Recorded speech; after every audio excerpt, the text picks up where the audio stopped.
Before the playoffs, if you were to pick out the player that you thought would be the MVP for the Celtics, Paul Pierce, Kevin Garnett, or Ray Allen would have been the odds-on favorites.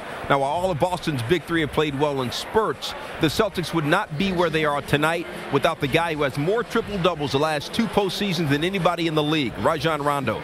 The fourth-year player out of Kentucky has become a superstar in this postseason, and a few days ago sat down with another point guard used to big-time playoff performances, the guy over here, our Magic Johnson.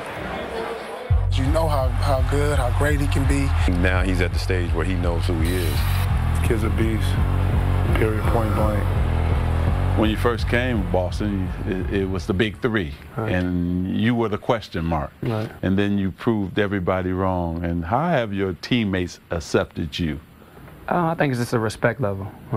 They've had respect for me since day one. I wouldn't probably be in a situation if they didn't want me here. As you know, that summer, I think we traded away 7, 8 guys, so I was one of the guys they wanted to keep, and I've earned their respect by my hard work and dedication I put into the game. And I think I'm a student of the game, so I just want to continue to learn and get better. You end up going to the Celtics and playing against the Lakers in this incredible rivalry. When did you know that it was a big, big deal? I've known since I've probably been in the league, but to actually get there the first year, that's when I think I started to know the history, seen a couple of the old films before the game, leading up to the game, a couple of days before the first game. A lot of the games have been played back. Saw players like yourself, you know, Larry Bird, those guys going against each other. So that's when I started, I guess, to feel and believe in the rivalry. Now, fans used to come up to me and say, we don't care if you beat anybody else, but you got to beat the Celtics. How about in Boston for you? You walking around, what are fans saying to you? Same exact way. I think it was game maybe 3, they were chanting, you know, beat LA already, so we hadn't even finished off Orlando. And, you know, the only team I want to beat is LA. When Pat Riley turned the team over to me, you know, he went up to Kareem and said, you know, now it has to be Magic's team, and Kareem signed off on it. Same thing for you. Now this is your team. Did Doc go to the players and say, hey, it's now Rondo's team?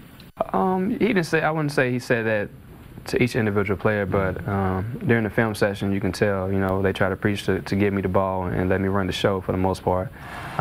He's been doing this since a couple years now, letting me call out of the sets. So a lot of times we're on the same page. As you know, the point guard is the extended coach out there on the floor. So I've been in the system for 4 years now. I know what he expects out of me. So it's just all coming together at the same time. How would you feel now? You beat the Lakers in '08, and then you can turn around and have an opportunity to do it now in this year. It'll definitely be an honor to be mentioned, you know, with your name and Tony Parker, to be one of the youngest point guards to ever win 2 championships in such a short career. You know, this is my 4th year, so to have 2 and 4, that's, you know, 50%. I got a good percentage, so it'll definitely be an honor. And to beat the Lakers twice in both series is even better.